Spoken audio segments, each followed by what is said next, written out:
Good morning बच्चों। आज हम लोग पद्य पीयूषम में जो हमारा सेकंड चैप्टर है सुभाषितानी, इसको हम पढ़ेंगे। सुभाषितानी सुभाषितानी का अर्थ है यानी जो सुंदर वचन। सुभाषित, सुभाषित, सु माने अच्छा, भाषित जो वचन अच्छे हों, सुंदर हों, उन्हें हम सुभाषितानी कहते हैं। और जिनसे हमारा कल्याण होता है, मनुष्य का जिससे हित होता है। ये श्लोक अपने आप में पूर्ण हैं और ये नीति वचन मनुष्य को सही आचरण का निर्देश देते हैं। देखिए, आपके पास बुक हो तो खोल लें, नहीं तो इसमें आपकी स्क्रीन पर जो दिखाई दे रहा है उसी से पढ़ लें। बच्चों, इनके मैं आज 5 आपको पढ़ाऊँगी। बड़ा है, एक दिन में नहीं हो पाएंगे, आपको भी फिर समझने में दिक्कत होगी।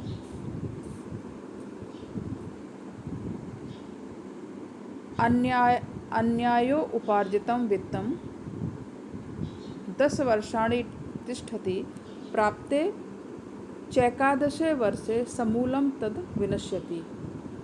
यानी अन्यायोपार्जितं वित्तम, अन्याय से उपार्जितम माने इकट्ठा किया गया, कमाया गया। अन्याय से कमाया गया धन 10 वर्षाणि तिष्ठति, केवल 10 वर्षों तक ही रहता है।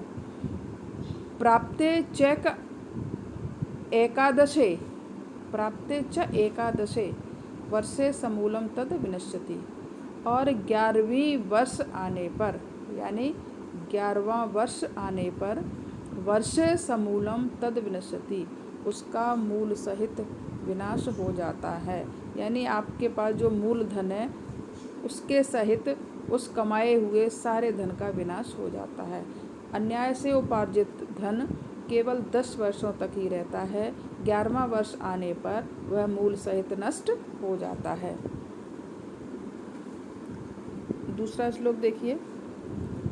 अतिव्ययो अनपेक्षा च तथा अर्जनम अधर्मतः, मोक्षणम दूरम संस्थानम कोश व्यसनम उच्यते। अतिव्ययो, इसमें बताया गया है कि आपके पास धन है, किस तरह से वह आपके पास से चला जाएगा, आपको उसको कैसे रक्षा उसकी करनी चाहिए। अतिव्ययो, अगर आप अत्यधिक धन का व्यय करते हैं, उसकी खर्च करते हैं उसको, तो धन आपके पास से ख़त्म हो जाएगा। अनपेक्षा, अगर आप उसकी ठीक से देख रेख नहीं कर पाते या असावधानी रखते हैं, तब भी धन आपके पास से चला जाएगा। अर्जनम अधर्मतः, और आपने धन का अर्जन यदि अधर्म, अन्याय से किया है, अधर्म से किया है, छल कपट, चोरी डकैती, लूट आदि अधर्म करके आपने धन को कमाया है, तो वो भी धन आपके पास से चला जाएगा। मोक्षणम, आपने बहुत ज़्यादा दान दे दिया, तब भी धन आपके पास नहीं रहेगा। दूर संस्थानम, कहीं दूर स्थान पर आपके धन को रख दिया या छिपा दिया है। कोशम व्यसनम उच्यते, ये सभी धन के नष्ट होने के कारण हैं। अगर आपने कैसा ही अत्यधिक खर्च किया है तो आपका धन नष्ट हो जाएगा। आपने असावधानी रखी, उसकी देख रेख नहीं की, तब भी धन नष्ट हो जाएगा। अर्जनम अधर्मतः, यदि आपने धन अधर्म से कमाया है तो भी धन आपका नष्ट हो जाएगा, चला जाएगा आपके पास से। मोक्षणम, आपने बहुत ज़्यादा दान दे दिया है, तब भी आपका धन खत्म हो जाएगा। दूरम संस्थानम, किसी दूर स्थान पर आपने छिपा के उसको रख दिया है, तब भी वो आपके पास से चला जाएगा। कोश व्यसनम उच्यते, इस तरह ये सब धन के नाश होने के कारण बताए हैं। तीसरा श्लोक देखिए।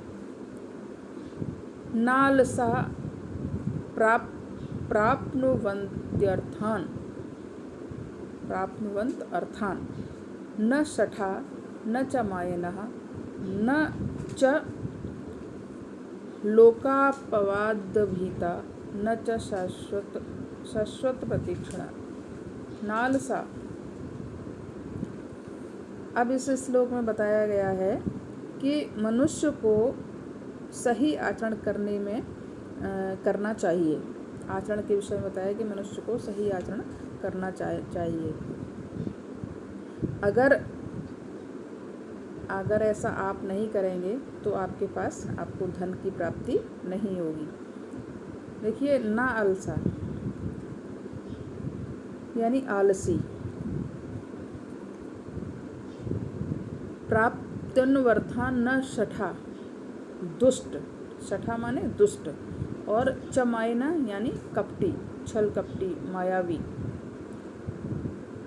ये आलसी, दुष्ट, कपटी और लोकापवाद भीता, लोक निंदा से डरने वाले एवं शाश्वत प्रतीक्षणा और अच्छे अवसर की प्रतीक्षा करने वाले, यानी आलसी व्यक्ति, दुष्ट, मायावी, छलकपटी और लोक निंदा से डरने वाले तथा शाश्वत प्रतीक्षणा और अच्छे अवसर की प्रतीक्षा करने वाले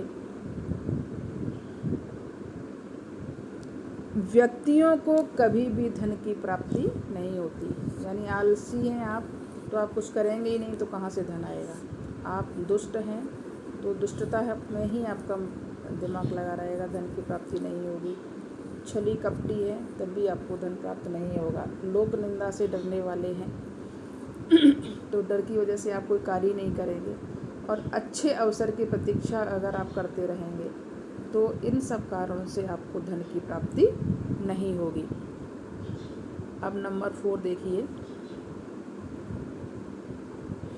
वरम दारिद्र्यम अन्याय प्रभवाद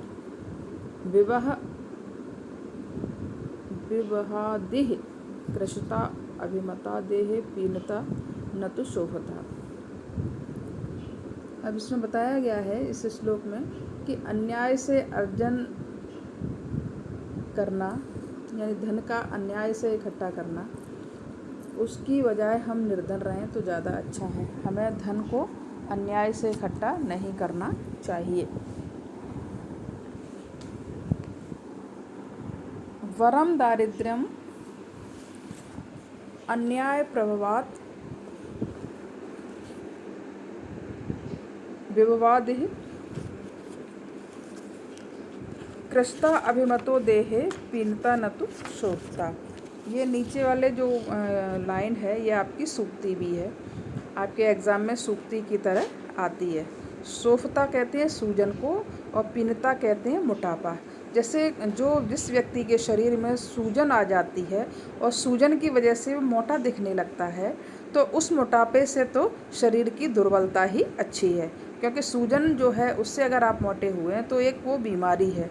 तो बेटर है कि हम कैसे रहें, दुर्बल ही रहें, दुर्बलता ही अच्छी है। सूजन वाले मोटापे की अपेक्षा दुर्बलता ही अच्छी है। और अन्याय द्वारा उत्पन्न किए धन की अपेक्षा निर्धनता अच्छी है। दारिद्र्यम वरम प्रभवाद विदवादि, अन्याय से कमाए गए धन की अपेक्षा दारिद्र्यम दरिद्रता अच्छी है, यानी गरीबी अच्छी है। हमें धन मेहनत से, कठिन परिश्रम से कमाना चाहिए, सही रास्ते पर चलकर कमाना चाहिए। और अन्याय से कमाए गए धन से अच्छा है कि हम गरीब रहें, और सूजन से मोटे होने की अपेक्षा अच्छा है कि हम दुर्बल रहें। यानी अन्याय से कमाए गए धन की अपेक्षा निर्धनता अच्छी है, और सूजन के कारण पैदा हुए मोटापे से तो शरीर की दुर्बलता अच्छी है।